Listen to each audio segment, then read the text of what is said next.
आता आपण दीपचंदी ताल कसा वाजवायचा ते पाहूया. दीपचंदी तालाच्या मात्रा 14 आहेत आणि रूपक तालाच्या मात्रा 7 आहेत. तर 7 मात्रा आधी कशा वाजवायच्या ते आपण पाहूया. दीपचंदी तालासाठीच आपण हे वाजवतोय, कळलं का? तर दीपचंदी तालाच्या मात्रा 1 2 3 4 5 6 7 असं म्हणायचं. कसं म्हणायचं? 1 2 3 4 5 6 7 1 2 3 4 5 6 7 8 9 10 11 12 13 14 8 9 10 11 12 13 14 8 9 10 11 12 13 14 म्हणायची पद्धत आधी चांगली शिकून घ्या. आपण आधी म्हणायला शिकलं पाहिजे.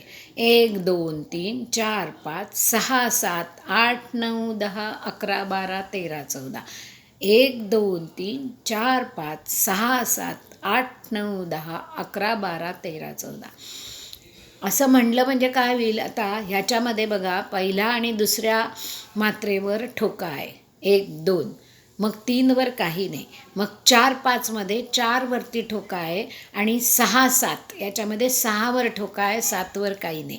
1 2 3 4 5 6 7 तसंच 8 आणि 9 ह्याच्यावरती ठोका आहे 2 लागोपाठ आणि मग 10 वर काही नाही. 8 9 10 11 12 13 14 असं येतं ते. 1 2 3 4 5 6 7 8 9 10 11 12 13 14 हे एकदा मुखामध्ये आपल्या चांगलं बसलं की मग आपण ते झांजेवर कसं वाजवायचं त्याचे सराव नंतर करा. कसा करायचा तो हे बघा. 1 2 3 4 5 6 7 1 2 3 4 5 6 7 1 2 3 4 5 6 7 8 9 10 11 12 13 14 8 9 10 11 12 13 14 1 2 3 4 5 6 7 8 9 10 11 12 13 14 1 2 3 4 5 6 7 8 9 10 11 12 13 14 1 2 3 4 5 6 7 8 9 10 11 12 13 14 अशा रीतीने हा वाजवायचा. आता आपण ह्याला पद जोडतो. कसं?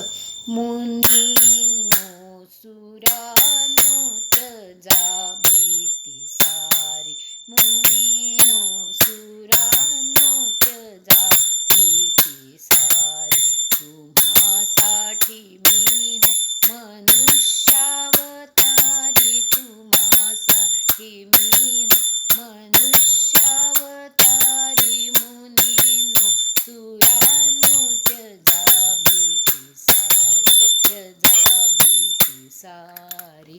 2 ओळी तुम्हाला जर का तालावर म्हणता आल्या वाजवून तर मग पुढचं सगळं पद वाजवता येईल. आता काय होतं की आपण ज्या वेळेला तालाचा सराव करतोय तेव्हा स्लोमध्ये करतोय आणि पदावर वाजवताना ते द्रुत वाजवावं लागतं. एवढा त्याच्यातला फरक तुम्ही लक्षात घ्या.